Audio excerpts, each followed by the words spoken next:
Hello movie lovers. థియేటర్కి వెళ్లే time లేదా? ఇంట్లోనే కూర్చుని మంచి సినిమాలు చూడాలనుకుంటున్నారా? అయితే ఈ వీడియో మీకోసమే. రీసెంట్గా ఓటీటీలోకి వచ్చిన టాప్ 5 తెలుగు సినిమాల లిస్ట్ మీకోసం తెచ్చేశాను. అవేంటో చూసేద్దాం రండి.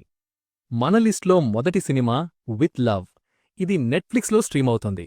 స్కూల్ డేస్లో మొదలైన ఒక అందమైన ప్రేమ కథ పెద్దయ్యాక ఎలా మలుపు తిరిగింది అనేదే ఈ cinema. Soft and feel good movies ఇష్టపడే వారికి ఇది బెస్ట్ చాయిస్. ముఖ్యంగా సీన్ రోల్డ్ అండ్ మ్యూజిక్ ఈ సినిమాకి మెయిన్ హైలైట్. రెండవది కపుల్ ఫ్రెండ్లీ. ప్రైమ్ వీడియోలో అందుబాటులో ఉంది. మన టాలెంటెడ్ హీరో సంతోష్ శోభన్ ఇందులో మెయిన్ లీడ్. ఈ కాలం యూత్ రిలేషన్షిప్స్లో ఉండే కన్ఫ్యూజన్, కామెడీ మరియు ఎమోషన్స్ని చాలా రియలిస్టిక్గా చూపించారు.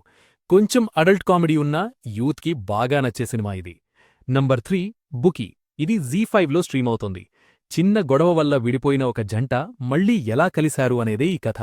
ఇందులో మన సునీల్ గారు ఒక వెరైటీ రోల్లో కనిపిస్తారు.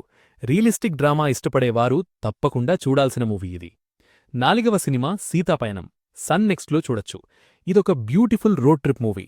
ఐశ్వర్య అర్జున్ తన లైఫ్లో ఎదురైన సమస్యల నుంచి బయటపడడానికి చేసే ప్రయాణమే ఈ సినిమా.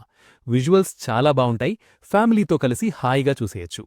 ఇక చివరిగా సుమతి శతకం. ఈటీవీ విన్లో స్ట్రీమ్ అవుతుంది. బిగ్ బాస్ ఫేమ్ అమర్దీప్ హీరోగా నటించిన పక్కా పల్లెటూరి సినిమా ఇది. విలేజ్ బ్యాక్డ్రాప్లో సాగే ప్రేమకథ మరియు మంచి కామెడీ కావాలనుకుంటే ఈ సినిమాని అస్సలు మిస్ అవ్వకండి. మరి ఈ 5 సినిమాల్లో మీరు ఏది చూడబోతున్నారు? కింద కామెంట్స్లో చెప్పండి. ఇలాంటి మరెన్నో అప్డేట్స్ కోసం మన ఛానల్ని ఇప్పుడే సబ్స్క్రైబ్ చేసుకోండి. మళ్ళీ వచ్చే వీడియోలో కలుద్దాం. Happy streaming.